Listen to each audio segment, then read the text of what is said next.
Hey, I'm Tony from the Marathon Mates. Yes, it's that time of year again. It's Sydney Marathon time. And on this episode, we're going to talk about the Sydney Marathon as we pack our bags and get ready to attend Australia's biggest running event. We'll talk about our plans for the weekend, what we'll see, and importantly, what we will do, as well as tell you about our plans on how we're going to run the race. Are you ready to run? Let's go. Welcome to the thrilling world of the flying runner, brought to you by the Marathon Mates.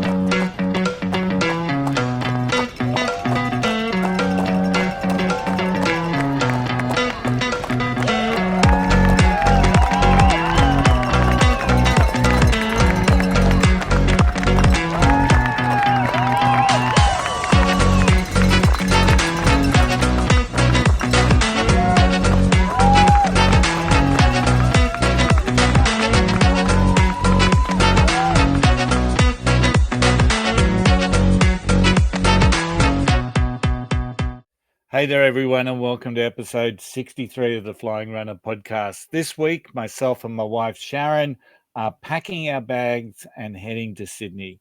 Lucia, being a native of Sydney, is also not necessarily packing her bags, but she's going to run her home city marathon this week as well. So on this episode, we're going to share with you just how big the Sydney Marathon weekend is. And we're going to talk about, of course, the race, the Expo, one of my favorite topics, and what we're expecting out there on the course. But before we do any of that, let's introduce the team. We've got the Marathon Mates all on deck today. Tim and Tara in the same room for the first time in about 16 weeks. So welcome, Tim and Tara. And of course, that's Team Ellis running. And of course, we've got Lucia down there in Sydney. So how have you been? And let's start with Lucia. How you been? And what's your weekend of running been like? It's been a very easy weekend running. So I did my last long run, you could say, just a nice 10K today. If the weather today is how it is next week, it's going to be ideal conditions. It was a bit chilly, a little bit humid, but not too bad. Perfect running conditions. So yeah, it's been a very easy week for me this week, which is good. Good to hear. And what about Team Ellis? Yeah, we did Chermside Park Run yesterday, just ran for feel, so didn't put too much effort into it. I think it was about 32 minutes, maybe? 31 minutes, 51 seconds. 32 minutes. Or thereabout. Yeah.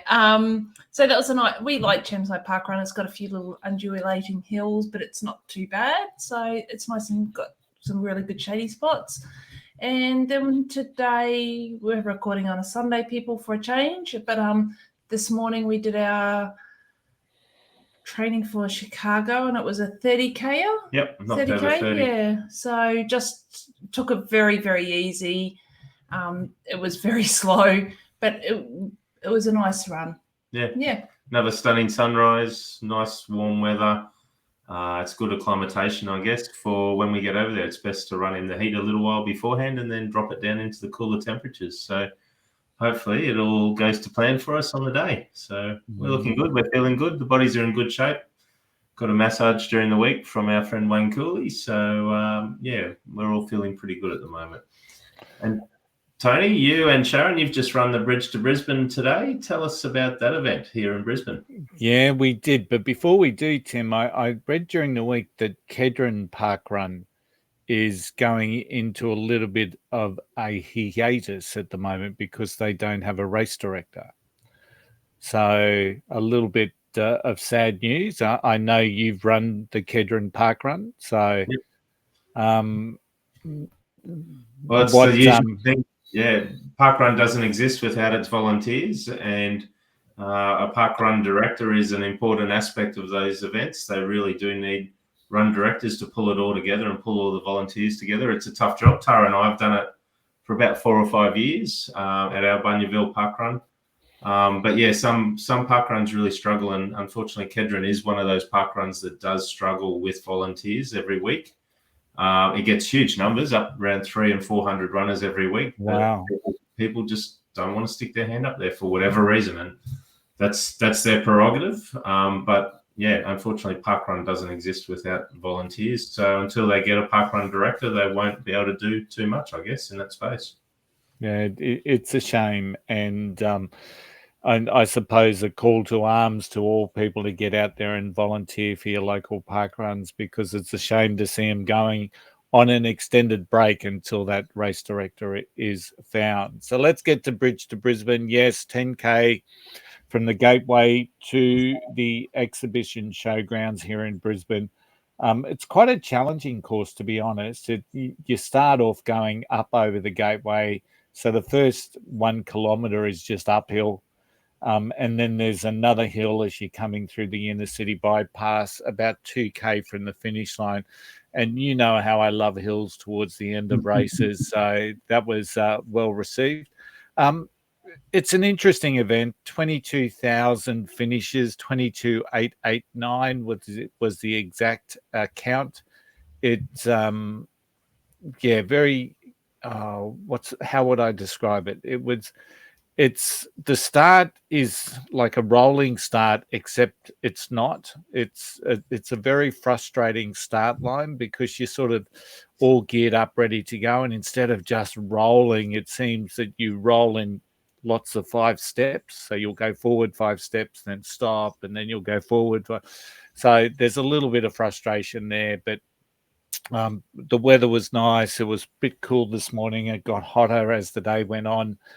But yeah, I mean, we ran it as a relaxed run. We ran separately. So Sharon had to queue for 10 minutes at a toilet. So her time certainly does not look fantastic, but by the same token, she got through it. So, and my young fella ran it, and he hadn't been running for a while, so he certainly felt it. But that was a good race. I ran about 110. I was hoping for about 110. So I went out pretty quick for the first 5, because even though it's like a 7-minute kilometre going up the bridge, it's a 5-minute kilometre going down the bridge. And I was looking at about a 31 minutes for 5, which I didn't really want to overexert myself with Sydney next week. So big shout out to some of the guys at work who all got PBs and all who ran the race today.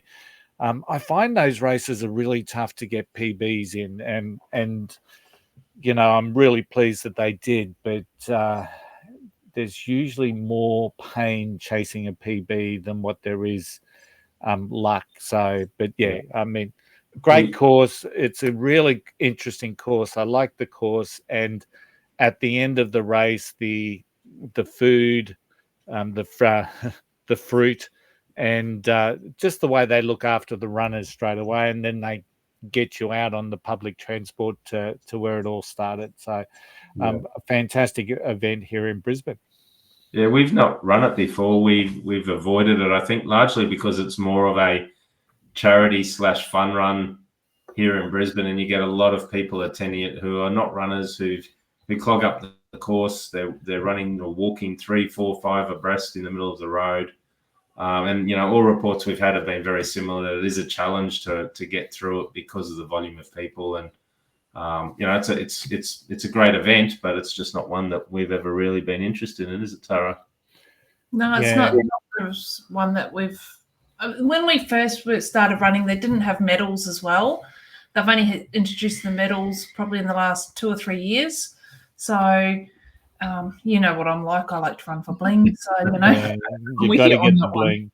But yeah, I tend to agree with you. There are a lot of like first timers or people that don't run a lot, and there's not a lot of discipline on the waves as well. Yeah. You know, the color zone. So there was space when I was running. I had no dramas, but you'd certainly come up to those groups of 3 or 4 walking side by side, sort of blocking almost half the street.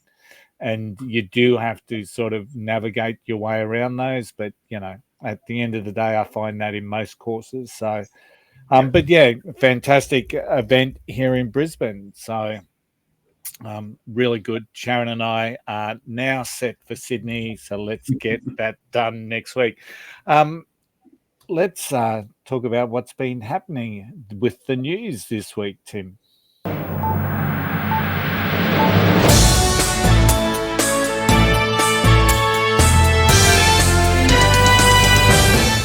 All right, what's been happening, Tim? So firstly, Tony, a big shout out to our friend and former guest on the show, Jennifer Kellett, episode 33 for those of our listeners. If you haven't listened to it, get on it. She reached out during the week to Tara and myself and said she's loving the show and love hearing all the guests that we've had. And she particularly loves the news segment every week. So there you go. That's some good feedback, I guess. So thanks, Jen. But yeah, some sad news this week to begin the news with. Rebecca Cheptegei is a Ugandan runner who ran in the Olympics a couple of weeks back. She has died during the week at age 33 after being doused in petrol and set alight by her boyfriend back home in Uganda. As I said, she'd only just competed in the Paris Olympic Marathon, finishing 44th overall. Unfortunately, she suffered burns to more than 75% of her body and was unable to recover. Her boyfriend as well has suffered 30% of his burns to his body. But guys, this is just horrible. There's no place for any of this sort of stuff, any sort of violence against anyone, in my mind, against anyone ever, let alone, in a domestic situation. So really terrible news for somebody who's an elite athlete who, should be aiming for, the next big race and getting ready to train for it after the highs of competing in the Olympics.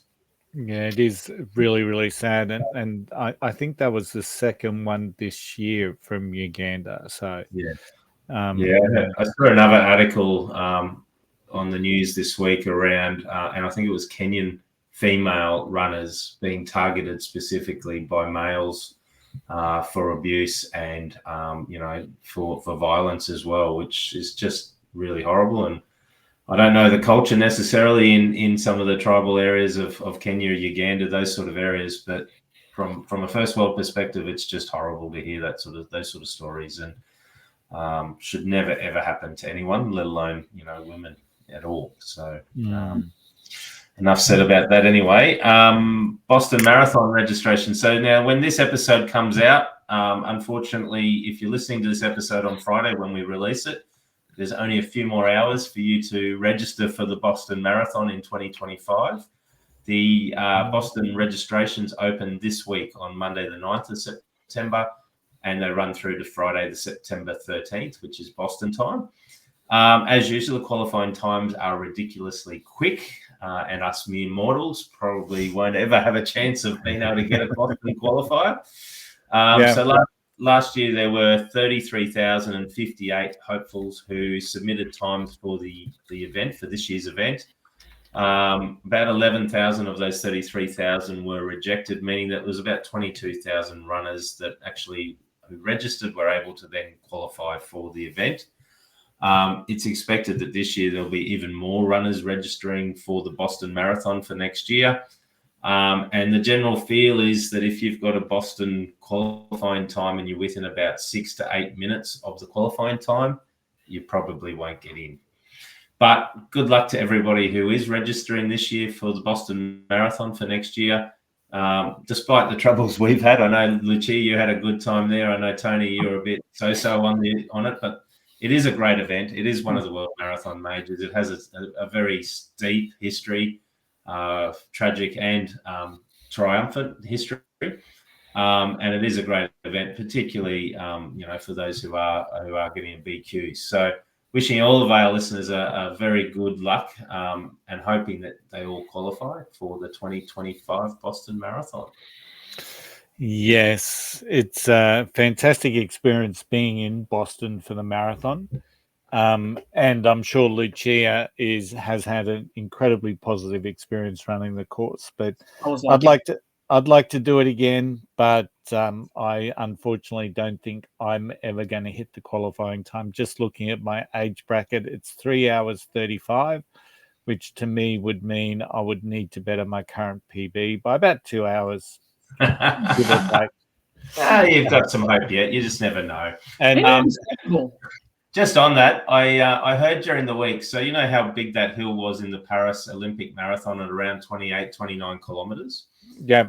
So over a 600 meters horizontal segment, there was about 200 meters of elevation gain in a 600 meter segment there in the Olympic course.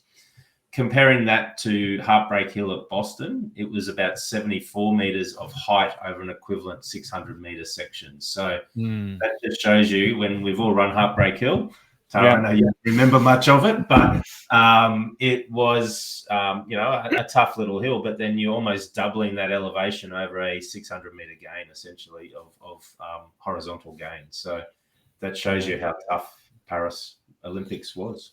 That hill 2 kilometers from the finish today felt like a Paris marathon hill. So just quietly. So, all right. Thanks, Tim, for the news. As always, very insightful and we're very well researched. So let's focus on what we're here to talk about. And of course, it's the Sydney Marathon.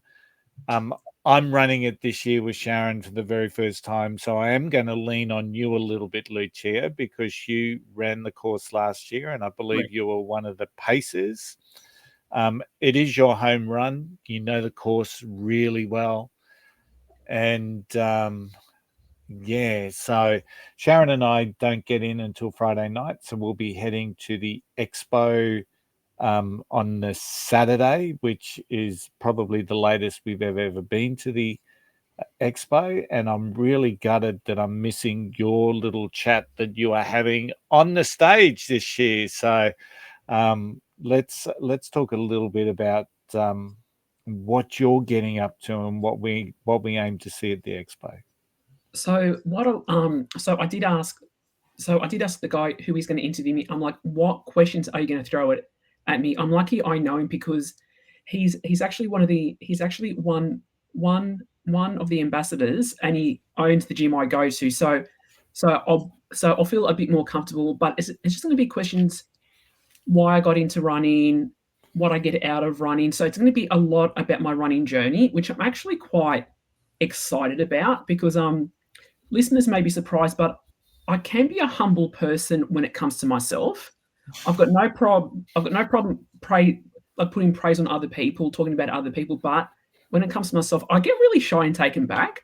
So, but I'm really looking forward to this, and I'm quite lucky because some of our listeners are actually going to be there, and one of them is actually Victoria, and she's going to take some photos and some video for me. So there will be evidence of it.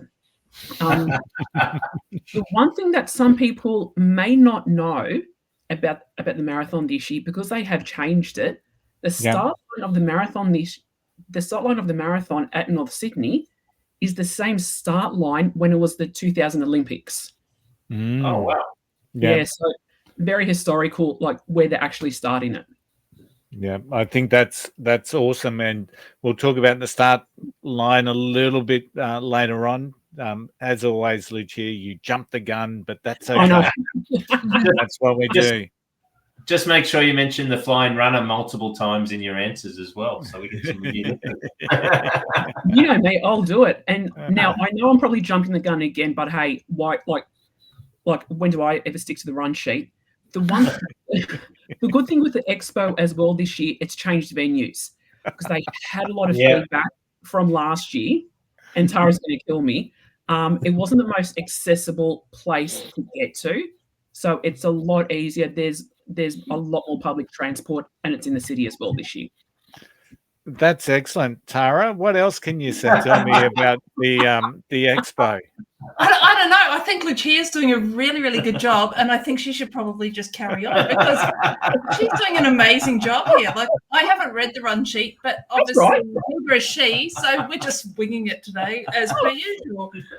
Keep going, mate. No issues if you want. I'll try not to repeat anything that Lucia has just said. Tim has given me a few little tips here, which is nice. Known as the TCS Sydney Marathon Running Show. It's running from Thursday the 12th to Saturday the 14th of September. And it's going to be on 8 a.m. to 8 p.m. on Thursday and Friday, and 8 a.m. to 4 p.m. on Saturday. So, Tony, make sure you get in there nice and early on the Saturday morning. 100%. Yeah, and I'll be on stage Thursday from 3:40 till 4:00. Excellent. Thank you for clearing that up. I was just about to ask that exact same question. So, Again, not on the run sheet. as Lucia said, it has been moved. It's now in the International Convention Centre in Sydney, and it's in Darling Harbour, and it's a nice and central place for most of the athletes that are competing, so it's easier for them to get there. There's going to be over 50 exhibitors, event partners and charities all showing up with the latest technology, knowledge and support for runners. Now, I'm not sure if there's going to be anybody that's going to do your hair, makeup, nails, or sell you some roofing products like that they have in the other majors. So if you guys can please give me an update on that, I would love to know. Can you sign up for the army? It can't be an expert without guttering products. So that's what I'm thinking, So it is a free expo as well, as most of these places are. And if anybody wants to go in and have a look at it, go and have a look at it. It's free to everybody. Now the bag drop has changed a little bit from what I can gather. If you want to do a bag drop, the only place you can do that is at the expo. So it's not available on race day, and it's not available for anyone who is doing the 10K or the 4.2K participants, but you do have to drop your bag at the expo prior to the race. So now, if I can just add in one thing there.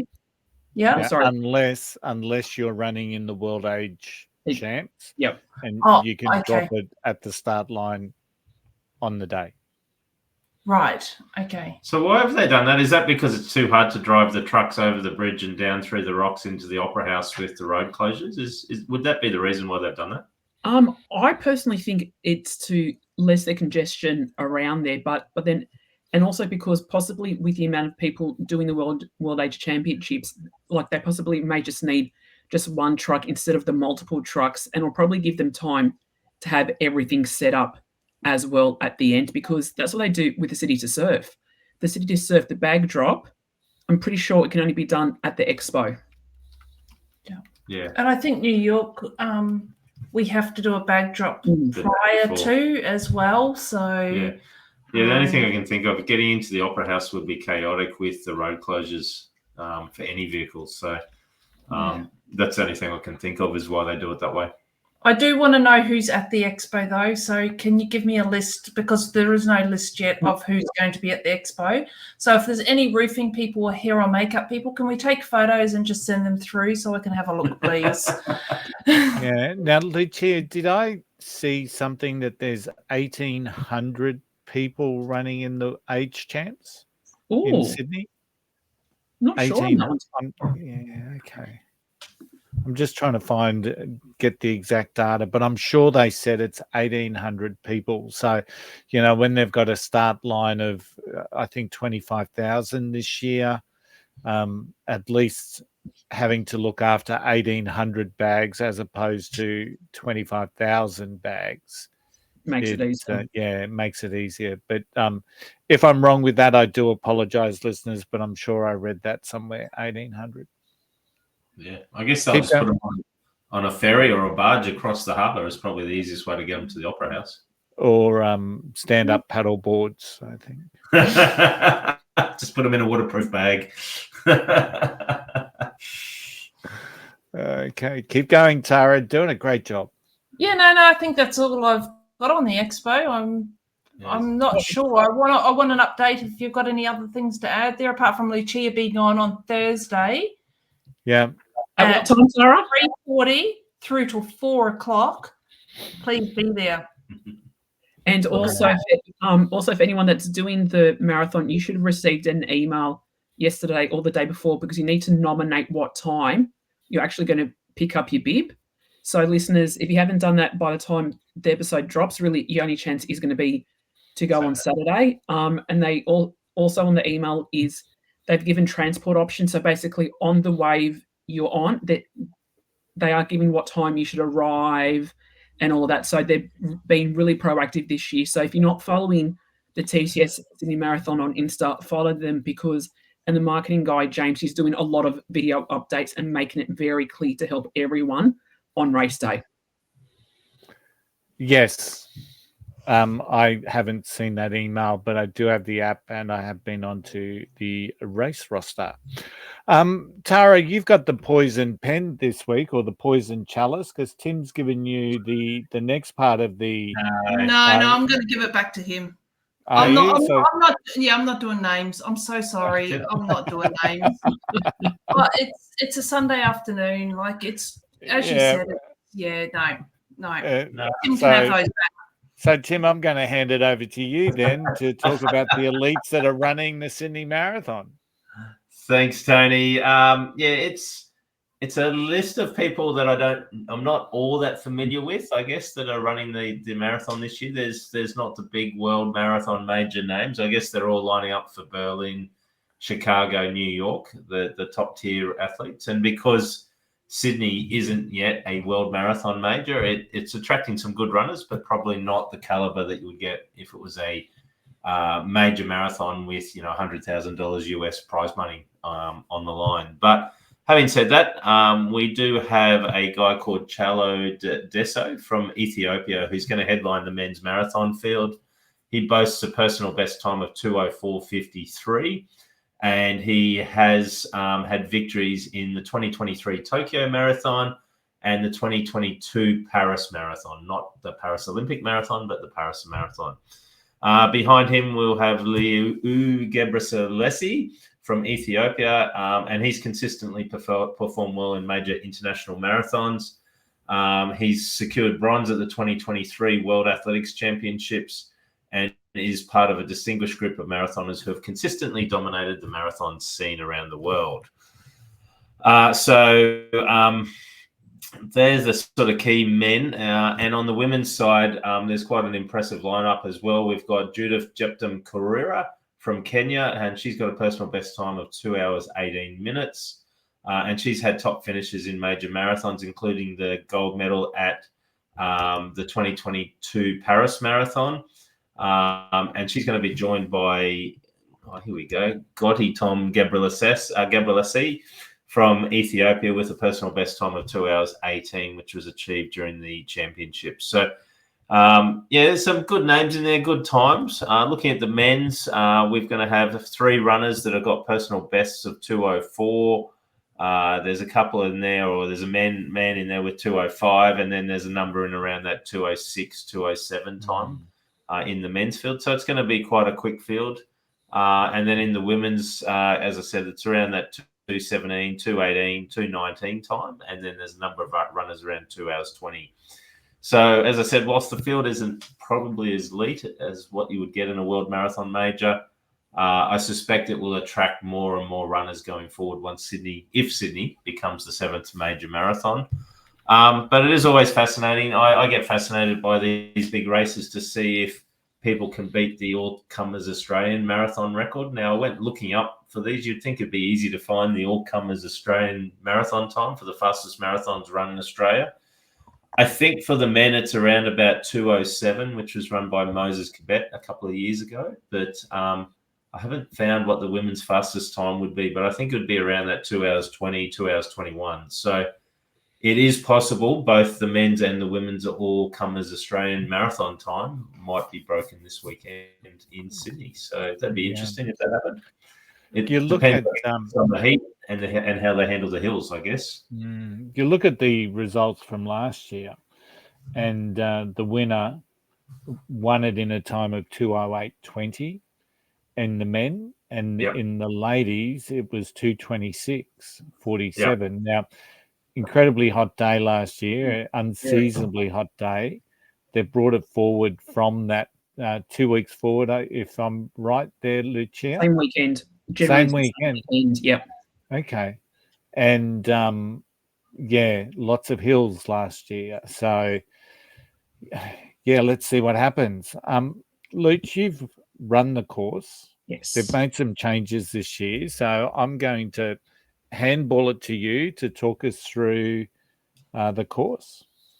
So they got a lot of feedback on the course last year, because one of the bigger issues last year was, so they had the half marathon starting at 6, the marathon started at 7, the 10K started at 6:45. So they had like 3 races starting within an hour of each other. So hence the reason why they don't have the half marathon this year as well. And the 10K is starting an hour later, and they've also moved the starting location. So so this year the starting location is at North Sydney Oval, and for our, one of our friends, Victoria, she has no excuse to be late because she literally pretty much lives right across the road from the start line. So you've got no excuse, Victoria. If you're late on race day, something's wrong. And it's a lot wider as well. And as I mentioned earlier, the start line, it's the start line of the Sydney 2000 Games Marathon. So it's going to be a very historic where they're starting it this year. And they've already put the blue line on there. So it's going to be very exciting to see that next week. So basically, you run straight down Miller Street onto the Pacific Highway, and then you go up and over the bridge, which is a really good change because previously at the point of, previous years, it used to start at Milson's Point, bit of an incline, and then you'd go into a very narrow lane. How no one ever fell over going up that, like, you go from, like, let's say maybe 20 wide to maybe 5 wide. It was just amazing. So it made me love how no one ever fell over. So it's a lot wider. And for the listeners that haven't run this race, or if not one of the other distances previously, the bridge can be very deceiving. Don't think it's flat. It gets me every single year. So it's got a bit of an incline, but it is quite cool because you're going to see people stopping and taking selfies because obviously it's closed to all traffic on the day. So don't be afraid to take a selfie. It'd be probably the best view of any marathon in the world, wouldn't it? A photo from up on the bridge looking down on the harbour. It's up there. I'm biased because obviously it's my hometown marathon, but to me, other majors have got different parts which are equally as special. Yeah. So probably about the first 4Ks, most of it is downhill, nothing major in terms of big inclines, just a couple of minor inclines. And then from there it goes through Piedmont a bit, which does flatten out. And something I probably should have mentioned at the start, the first water station is at the 5K mark. And then there's aid stations every 2.5 Ks. So there'll be water at every station, and then the drink, which is fixed nutrition, will be at every alternate station as well. And I believe Goose will be at the 20K and 30K mark on that one. Yep. In limited numbers. Correct. So be prepared for the sticky road at those points as everyone drops the goo packets on the road. Yeah. So take your own gels, ladies and gentlemen. Yeah. Especially if you're back of the packers. Exactly. Yeah. So around Piedmont, a couple of inclines, but that's not actually the toughest part of the course. And then you come back through the harbour a bit and you come under the bridge. The part that I think is probably one of the toughest parts, which a lot of people don't necessarily talk about. So when you come back under the bridge, you go through George Street, up Pitt Street, and it's a pretty decent incline, and that's about the 13K mark or so. And then you come up to Macquarie Street, and you actually do Macquarie Street twice. So once you get to the top of Macquarie Street, that's when it does flatten out a little bit. And then you keep going, and then you have to go up another road, which is Oxford Street. Again, that's a steady incline, but that one's actually not too bad. And then from there, we go towards Kingsford, relatively flat, which I think is quite good. And then they're also doing, this is going to be interesting to see how they do it. They're doing their version of the Tunnel of Scream. So similar to Boston, it's going to be at the Uni of New South Wales. I'm intrigued to see if they're going to get the numbers come out and support, because to me, I think in Boston, I was literally high-fiving every single person on the sideline. So I'm intrigued to see how they're going to do the different live sites, because they've got about 5 or 6, what they're calling live sites, and the Tunnel of Scream is one of them. and then we come through. And then we come back down Anzac Parade, and then we go into the park. But we actually run past Allianz Stadium, which is the new football stadium in Sydney, and the SCG. And so, for any of our listeners that like the cricket, footy, AFL, you actually run past those stadiums twice. And then we do a loop at Centennial Park. Thank God it's just a loop this year. Again, not as flat as what some people think it's going to be. I'm hoping with the way we go in, it's actually the better way, because obviously, all depending on the way you do the loop at Centennial Park, to me, I have my favourite way of doing it, because you don't feel there's one or two inclines. And then we come. I think it's anti-clockwise, Lucia, that you run around there. I think it's an anti-clockwise loop. Yeah, which I think is not my favourite way to do it. And then we come back out and we make our way back into the city. But as they seem to do in most marathons, they do a nice little loop at the end, which includes a loop of Miss Macquarie's chair. But the way that they do this one, it's actually the easier way to do it. So you actually come into Miss Macquarie's road, you go past the art, and you go past the art gallery, and then you go around the loop, and then you come back up. That part is a little bit tough because you think who's going to how are you going to manage this? But once you get back, once you've done that loop and you come out and you go onto Macquarie Street, it's all downhill from there. And then literally as soon as you start to see the downhill, you see the Opera House straight in front of you. You've got your water to the left, and you think, to me, it's one of the best finishes. I'm not going to say it's the best, but it is pretty damn good, because you think, yeah, do you know what? I've come this far. I've done it. So it's a tough course, but some wicked views along the way. So there's going to be plenty of opportunities for selfies for people. If you want a good shot of the harbour, plenty of chances. Yeah. Now, just for our listeners and viewers, you may hear some screaming and carrying on in the background. Yes, no one is getting murdered at Lucia's place, but they do have some young family members there in another room, thoroughly enjoying themselves by the looks. No, I think they're actually outside in the street. Okay. Yeah, which makes it even worse. So sorry, guys. Hey, they're having fun. It's better than being inside. Yeah, absolutely. Let's just go back to the start for a little bit. So there's 6 waves, A, B, C, D, E, F, and they're all based around fundamentally North Sydney Oval. And one of the really good things that Sydney Marathon have done is talked about the best way to get there, how to access it, the time that you need to be there, what time the crowd gets closed off. So really, really good. And even they've done videos for it all. So I think that's something that Sydney Marathon have done very, very well with the change of start line, Lucia. Oh, absolutely amazing. Yeah, because and also recently in Sydney, we had our new metro transport line open. That's been open for about 3 weeks now. And one of the stops is literally, I think, a 2-3 minute walk. So there's very accessible, I think probably one of the more accessible start points. I think it was a good move how they changed it from being at Melson's Point to now being at North Sydney. Yeah. And I think last year there were issues with toilets as well, and not enough toilets. People complained about the toilets. I would imagine North Sydney Oval being such a big oval, they should be able to spread the toilets out around the perimeter of the oval. And I think you should be able to find a toilet pretty easily, I would imagine.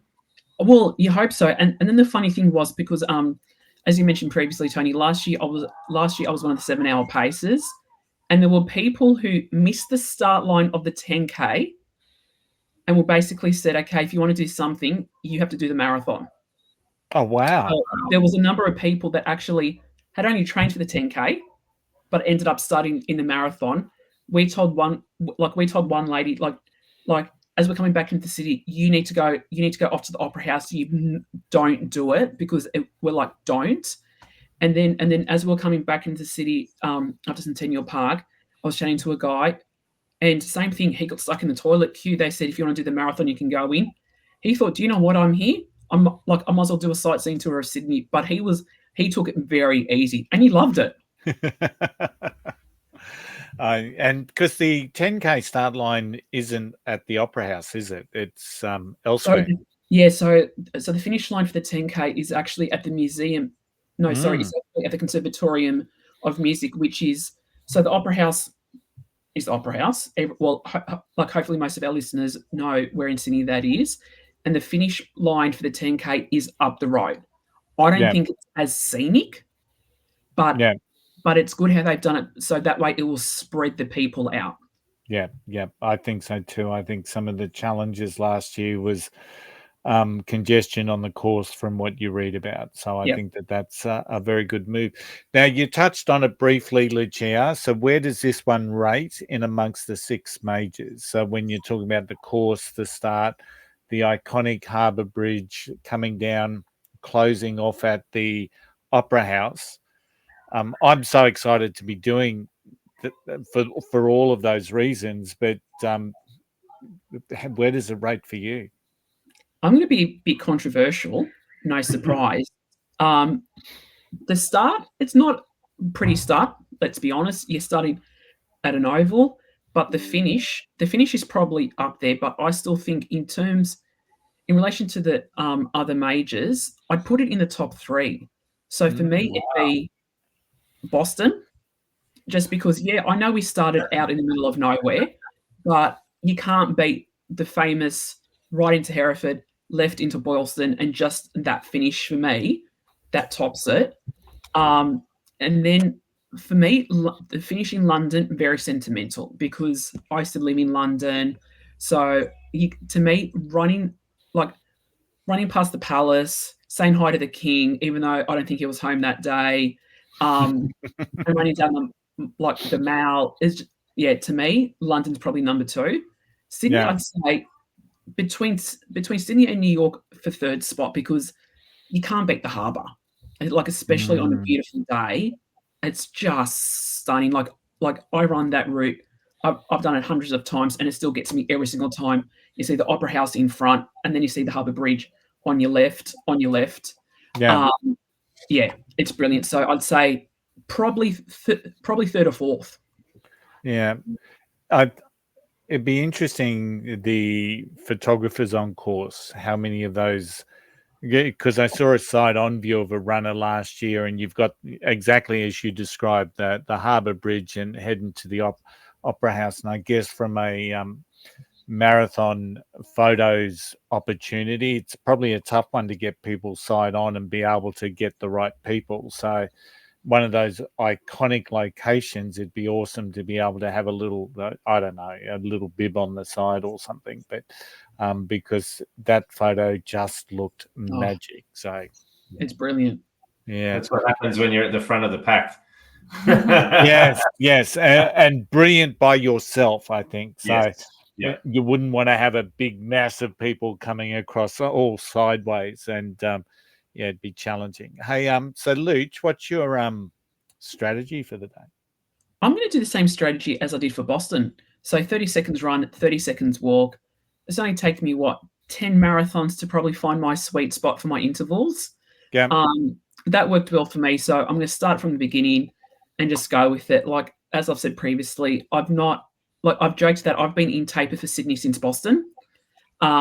Training ultimately hasn't been where it is, but I'm going to have fun on the day because, in case I haven't mentioned it or a few times before, it's actually my birthday on marathon day. Oh, wow. Yeah, so I'm going to have a helium balloon attached to me. So I'm not a Disney balloon lady. So if you see a balloon, don't worry. I am not an official pacer. I'm just going to enjoy it because I've got friends who are working some of the water stations, so I can actually just going to have fun. Yeah. So strategy is 30-30. I don't want to give away your age, but is it a kilometre for each year of your life, or is it close to it? Plus a little bit of GST. Okay. I turned 46. I don't act it, I can tell you, as you guys know. Yeah. Funnily enough, Sharon's doing a 30-30 at the moment as well, Luch, and it's only because of the fact that she can't run for a minute at the moment because of the bursitis in her feet. So she runs for 30 and then walks for 30. And because we're doing this one together, I'll be doing the same thing. So it'll be really interesting to see how it goes. So the strategy for Sharon and I, well, to be honest, I'm just going to follow her pace for the first half, and then hopefully I'll still have enough in the legs to get us both home from there. So Sharon seems like Sharon hasn't had a good training session prior to Berlin, I think was the last sort of time that she felt really good. So she's been struggling with some issues with her feet. So yeah, let's fingers crossed we get through it, because I really want to get to that finish line. And Steve Tudjman being the 7 hour, I do not want to spend 7 hours on a course, but if need be, I'll do it. So, at the end of the day, Steve, if you're listening, I hope to say good day to you maybe before the race and catch up after the race for a beer. I'm not really looking forward to spending any time with you during the race, but if need be, we will. So at least we'll have someone to chat to. So. He was an amazing sweeper last year. Absolutely brilliant. Yeah, he talked about it on one of our episodes, and just helping people get across, people that were struggling at times, telling people to slow down, and he took a lot of care in his role, which is something that he took a lot of pride in. So well done. This race is also, as we mentioned before, the part of the Abbott's World Marathon Majors Age Group Championships. And if you were to put the sponsors in there as well, I think the name's just twice as long, so we won't worry about that. Apart from the Abbotts, there are many people making their way. I believe it's 1,800. But if I'm wrong, I'm wrong. I do apologise. There seemed to be, now, Tim, I'm interested in your thoughts here, because prior to when it was announced, there was a lot of people saying they're not coming or it's too far to go, and especially a lot of the people from the United States. How have you perceived it now that, in terms of the World Age Champs? Yeah, I think it's the same. I think there's a percentage of people that won't make the journey if it was to become a major next year, which seems to be on the cards. I think we had Robert Wang on a little while ago talking about the American psyche when it comes to traveling. And if you remember what he said, they don't get a lot of annual leave. They tend to just go do the trip and then come back. And somewhere like Australia is just a step too far for a lot of North Americans. I won't just say Americans, but North Americans. And also, I guess, Europeans as well. It's a fair flight. We've made the journey in reverse. It's not easy to do all the time, especially when it doesn't count as a star for your majors. So it would be interesting. I don't know the numbers, Tony, but it would be interesting to see how many people withdrew from the event this year, and how many of those what percentage of those are Australian runners that have qualified as a result of people withdrawing. So that'd be interesting to see. But I think it's a big step, and I think if you're looking at it from a World Marathon Majors point of view, it's, I guess, probably one of those tests that Abbott's is putting onto the Sydney Marathon to see, well, how do you go hosting a big World Age Group Championship, and how do you make it special, and what sort of feedback do we get from some of our regular runners that run the qualifying events around the world? So it's probably all critical to that final decision, I guess, as to what happens if Sydney becomes the 7th major. But I think it's going to be interesting to watch. I've still never really got my head around the whole concept of the age group championships. So you have to qualify by running at 2 or 3 qualifying events. Some of them are major marathons. Some of them are just local marathons in various countries around the world. But I've never really got my head around what does it all mean. You win your age group around the world. Is it as good as winning a major, like for your age group? I don't know. Maybe we need to get Kim Tudjman on just to explain the age group for us. Yeah, interesting. I just saw some facts. There were 3,000 age group runners in Chicago last year. So with the World Age Championship, so 1,800 coming to Sydney. So a little bit of a drop down from 3,000, but I guess that also shows how US centric potentially the whole ball game is. So Yeah. all Yeah, I've right. just not understood the purpose of it really, other than you accumulate points by running races through the year, and then you turn up and you have a go against other people, and you get a medal as a result of it. Yeah, I'm not sure. Anything for Yeah. extra? Yeah. I think it's just like, many things that happen in the running world. We've got virtual challenges all the time. It's just another thing that people strive for. So, but yeah, there is a bit of money grabbing, which, I mean, cynically looking at it, a little bit of money grabbing happening around the world. So maybe it's just another opportunity for someone to make some money. Who knows? So. All right, final thoughts on Sydney. So, Tim and Tara, because you won't be there, what are you most looking forward to hearing about from Sydney?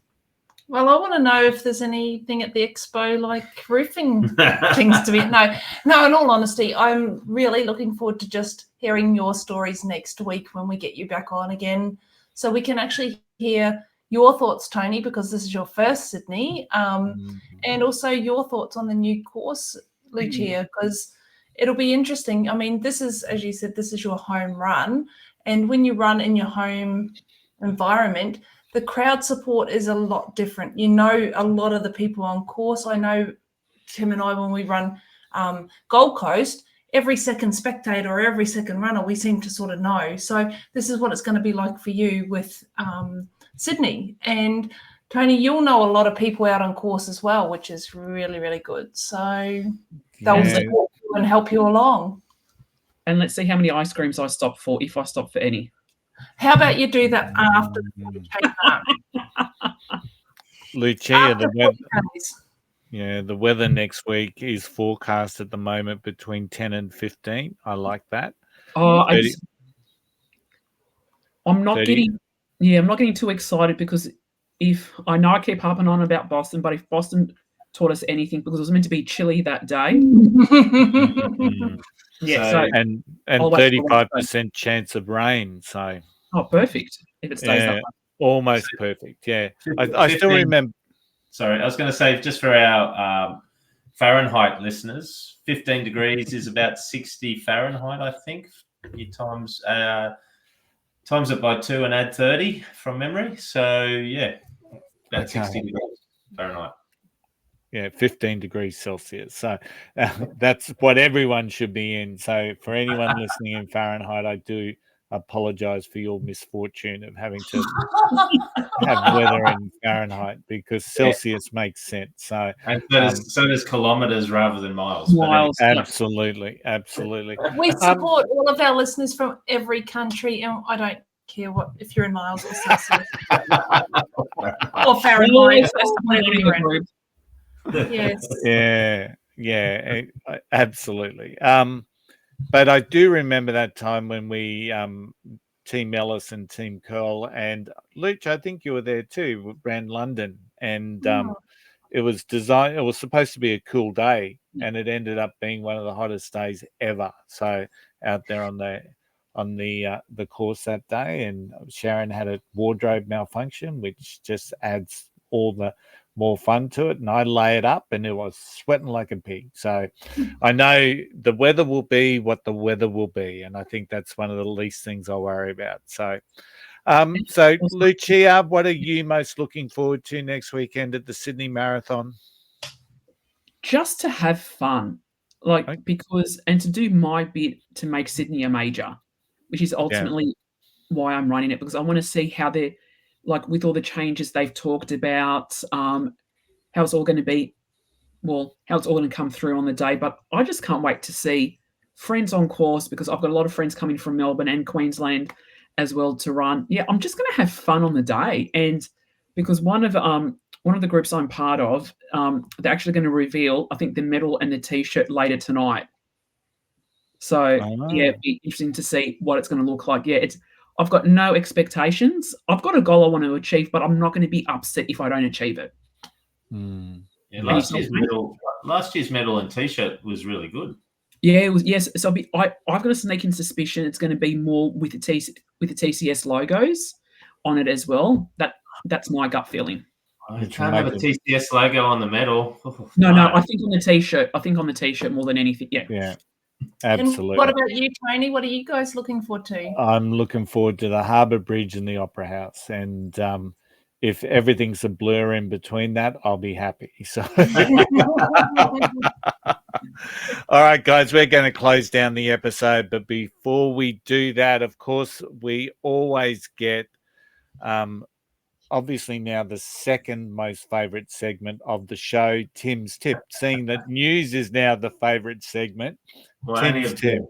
Only of Jen Keller. So my tip: there's going to be lots of runners who are running their first ever marathon, and I guess my tip this week is aimed at those first time marathoners. You're going to feel bulletproof at the start line. You've done your hard work in the training, unless you've signed up for the 10K and then move forward into the 42K.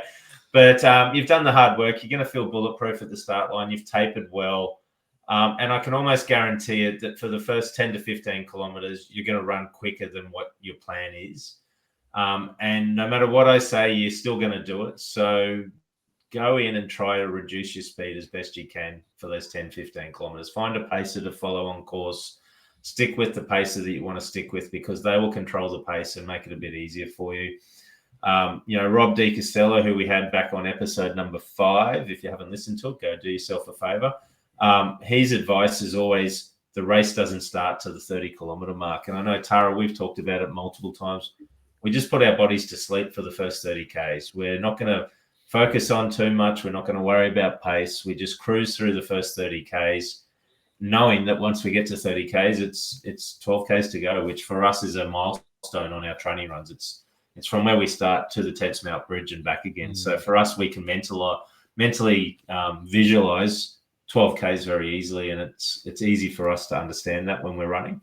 So yeah, take your time, enjoy the run, enjoy the experience, and first timers really do the right things leading up into the race. Take your time leading up, hydrate, eat the right foods, go to the toilet 2 or 3 times before the race starts. Make sure you get lots of sleep beforehand. And yeah, but if you don't sleep the night before, that's normal. But yeah, go out and enjoy it for your first time, and hopefully you'll back up then for a second, third, and eventually, a 25th marathon time later on. So yeah, go for it. As always, some great tips there, Tim, and thanks heaps. Tara, I'm going to throw to you. What's happening next week? Excellent. So next week's show, we're going to have a recap of what you guys have done for your races, as well as what the Sydney Marathon, A, I want to know the Expo, and B, how the actual race went too. So we want to hear about if it was what you expected it to be, if it was as good as what you had expected it to be, or if it was, something that you'd like to be changed. So fingers crossed that we're going to get this in for the 7th star. That would be amazing. So I think the news will actually hit next week around about that marathon time, whether or not it's going to be a 7th star, fingers crossed. But yeah, as per usual, it's not going to be an episode to be missed, because we want to know how the curls went and how Lucia went. There's a lot of talk about that 7th star now, and potentially being an 8th star. So we'll see what happens there. But yeah, I'm very hopeful that it's Sydney and that we get to run it again in 2025. So I had to, just had to check the year. It's been a long day. All right. Thanks, Tara. Once again, that wraps up the episode. I would like to thank my panel mates, my marathon mates, for joining us as always this afternoon. And I look forward to catching up again next week. Thank you to our listeners. We truly are humbled by the fact that people listen to us talking about running. You continue to join in, listen to us. It's amazing to see the numbers steadily increasing. And for those that know Tim, you would appreciate this. During the week, we got a graph of where we rank, and how we've got trend lines happening and all this sort of stuff. So it was awesome. So thank you. That wouldn't happen if it wasn't for people listening. We love hearing your feedback, of course. So please like the episode, leave some comments, send us comments through our social media pages on Instagram, Facebook, or messaging. And we now have an email address. It's happyrunning@flyingrunner.com. So for those people that like to send emails, you can now do that. So as usual, video of this episode is available at Spotify and YouTube. Audio is available on Apple, Amazon, and most other popular podcast platforms. Remember, every step forward is a victory. Lace up, hit the road, and we will catch you on the very next episode of the Flying Runner podcast. Until then, happy running.